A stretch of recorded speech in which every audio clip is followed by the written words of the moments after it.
जन्माष्टमी के अवसर पर होगा भव्य आयोजन। यूक्रेन, रसिया, नाइजीरिया और अमेरिका से आयोजन में शामिल होने रीवा पहुंचे लोग। रीवा में हर वर्ष की तरह इस वर्ष भी कृष्ण जन्माष्टमी के अवसर पर भव्य आयोजन होने जा रहा है। इस्कॉन समूह के हेड ने पत्रकार वार्ता का आयोजन कर बताया, इस बार कृष्ण जन्माष्टमी का उत्सव अंतर्राष्ट्रीय स्तर पर आयोजित किया जा रहा है। 5 सितंबर से 7 सितंबर तक 3 दिवसीय आयोजन होगा, जिसमें 5 और 6 सितंबर को भव्य शोभा यात्रा निकाली जाएगी। वहीं 7 सितंबर को कृष्णराज कपूर ऑडिटोरियम में सांस्कृतिक कार्यक्रम का आयोजन होगा।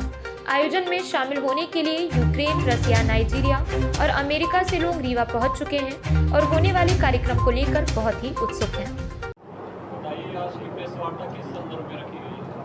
कृष्ण जन्माष्टमी का पर्व सिर्फ हिंदुस्तानी नहीं बल्कि पूरे विश्व में बड़े धूमधाम से मनाया जाता है। हम सब के आराध्य है।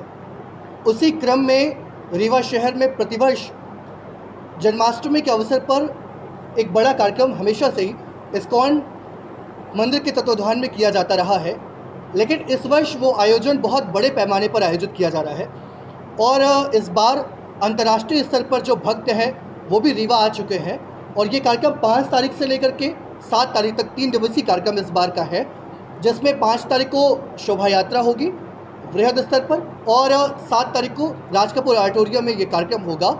इस बार का कार्यक्रम अन्य वर्षों की तुलना में काफ़ी वृहद है और इसकी विस्तृत जानकारी देने के लिए हमारे बीच में इस्कॉन रीवा हेड उपस्थित है। मैं चाहता हूँ वो कॉन्फ्रेंस को एड्रेस करें।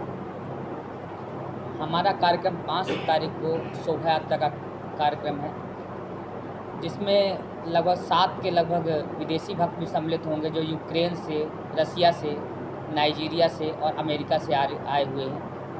और ये प्रोग्राम में पूरी तरह से कीर्तन और नाच गाने का कार्यक्रम रहेगा, जो कि सिरमौर चौराहे से चालू होकर के कला मंदिर अमहिया होते हुए, सिविल प्लाजा होते हुए मानस भवन तक जाएगी यात्रा। यह दोपहर 3 बजे से चालू होकर के लगभग 8 बजे तक कार्यक्रम होगा और आखिरी में प्रोग्राम के सभी भक्तों के लिए प्रसाद सम्मिलित है। पूरे रास्ते में उनका स्वागत होगा, भगवान का जगह जगह पर स्वागत किए जाएंगे। और 7 तारीख के कार्यक्रम को रूपरेखा इस तरह से दी गई है कि दोपहर 12 बजे से लेकर के रात 12 बजे तक पूरा जन्माष्टमी का प्रोग्राम मनाया जाएगा, जिसमें 2 बार भगवान का अभिषेक होगा। एक बार बृहद अभिषेक होगा जो रात्रि के समय में होगा, पुष्प अभिषेक होगा। एक इंडस्ट्री की ड्रामा टीम है, फिल्म इंडस्ट्री से आए हुए लोग हैं, जिनके द्वारा एक अभिनय नाट्य प्रस्तुत किया जाएगा। वेदांता पब्लिक स्कूल के द्वारा भी एक डांस और कुछ कल्चरल प्रोग्राम प्रस्तुत किए जाएंगे। इस तरह से कई प्रोग्राम हैं, कल्चरल प्रोग्राम्स है स्कूल के बच्चों के द्वारा और ड्रामा, फिल्म इंडस्ट्री के बच्चों के द्वारा ड्रामा, इस्कॉन के बच्चों के द्वारा ड्रामा और वृंदावन की स्टाइल में अभिषेक। और इस कार्यक्रम के मुख्य अतिथि है मुख्य रूप से प्राणेश्वर पोजी, जो इस्कॉन एमपी के रीजनल सेक्रेटरी हैं, वो भी यहाँ पास आएंगे, जिनके द्वारा भागवत कथा का कार्यक्रम होगा। इस तरह से पूरे कार्यक्रम की रूपरेखा है। ये शोभा यात्रा कहाँ से कहाँ निकाली जाएगी? ये सिरमौर चौराहे से स्टार्ट होगी और अमहिया, कला मंदिर, सिविल प्लाजा होते हुए मानस भवन के पास तक जाएगी। कितने श्रद्धालु इसमें शामिल हो रहे हैं शोभा यात्रा में? शोभा यात्रा में लगभग 1000 भक्तों के सम्मिलित होने की उम्मीद है। देश के बाहर से कितने लोग आ रहे हैं? देश के बाहर से 7 भक्त आ रहे हैं और रीवा के बाहर से, जो एमपी के बाहर से इंटरनेशनल लेवल के भी लगभग 10 लोग आ रहे हैं। तो कुल मिला के जो कि बाहर से भक्त है, अलग अलग शहरों से भक्त आए हुए, उनकी संख्या 30 है। तो इसमें सांस्कृतिक कार्यक्रम का भी आयोजन? शोभा यात्रा के दिन, जन्माष्टमी के दिन सांस्कृतिक कार्यक्रम का भी आयोजन किया जाएगा, जैसे कि श्लोका उच्चारण और कुछ नृत्य, सांस्कृतिक नृत्य है, सांस्कृतिक ड्रामा प्रोग्राम है। इस तरह के कार्यक्रम है। कहाँ है कार्यक्रम? ये कृष्णराज कपूर ऑडिटोरियम में ये प्रोग्राम होगा दोपहर 12 से रात 12 बजे तक। इस कार्यक्रम में साधु संतों के मठों से भी कुछ लोग सम्मिलित हो रहे हैं या फिर ऐसे ही? साधु संतों के मठों से और से तो अभी तक इनको सम्मिलित करने के लिए नहीं बोला गया, लेकिन अन्य कई अलग अलग ग्रुप्स हैं, जैसे राम दरबार समिति और राम रक्षा समिति, इस तरह की समितियाँ, बजरंग दल, इसमें सभी को सम्मिलित होने के लिए इन्वाइट किया गया है। अलग अलग कार्यक्रम हर वर्ष होते थे, सिटी प्लाजा में अलग कार्यक्रम होता था, जी। क्या इस बार भी अलग अलग होगा कि सब एक ग्रुप में करेंगे? हम लोग तो चाहते हैं कि सभी कोई सम्मिलित होकर करें, लेकिन पहली बार इस तरह विश्व स्तरीय हम लोग प्रोग्राम कर रहे हैं, तो ये एक समाज को एक हम लोग निर्देशन दे रहे हैं कि कृष्ण भक्ति का प्रोग्राम, कृष्ण भक्ति से संबंधित जो जन्माष्टमी का कार्यक्रम है किस तरह से होना चाहिए।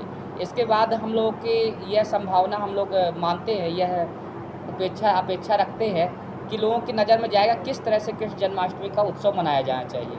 फिर उसको देख करके लोग चाहे तो हमसे सम्मिलित भी हो सकते हैं। हमारे दरवाजे सभी के लिए खुले हुए हैं।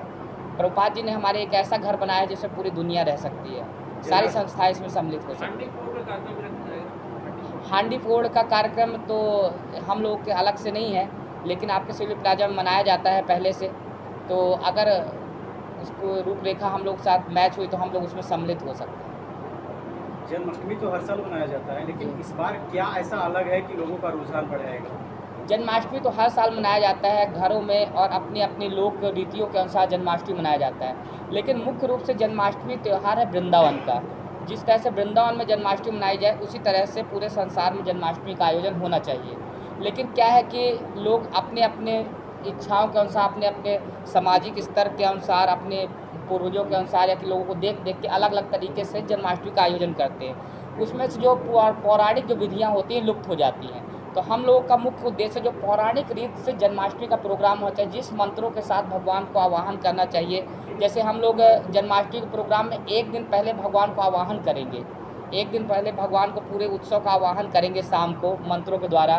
फिर उसके बाद मंत्रों के द्वारा ही भगवान की स्थापना होगी, मंत्रों के द्वारा ही उनका अभिषेक होगा, मंत्रों के द्वारा उनको गाय की पूंछ के द्वारा चंदन से स्नान करवाया जाएगा, पुष्पों से स्नान करवाया जाएगा, फलों के रस से स्नान करवाया जाएगा। तो ये सारी विधियाँ डिटेल में हैं जिनको व्यक्ति को अपनाना चाहिए। लेकिन क्या होता है, लोग अपने काम चलाऊ करते हैं। तो हम लोग का उद्देश्य है कि यहाँ पास लोग आएँ और जिस तरह से भगवान का वास्तविक जन्मदिन होना चाहिए वो वास्तविक जन्मदिन आपने मनाएं। बताया कि देश विदेश से लोग भी इसमें सम्मिलित हो रहे हैं। मेन आकर्षण का केंद्र क्या रहेगा?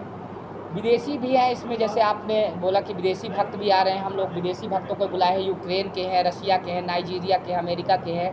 लगभग 7 भक्त आ रहे हैं और इसमें सम्मिलित होकर के वो बहुत ही सुंदर नृत्य और गान का कार्यक्रम करेंगे। अगर आपने अलग अलग नेट के चैनल्स में देखा होगा कि किस तरह से इस तरह से भक्त लोग, विदेशी भक्त नाचते हैं। तो रीवा में हो सकता है, हमें संभावना बहुत कम लगती है कि अभी लोगों ने यहाँ सड़कों में विदेशियों को नाचते और गाते हुए देखा होगा।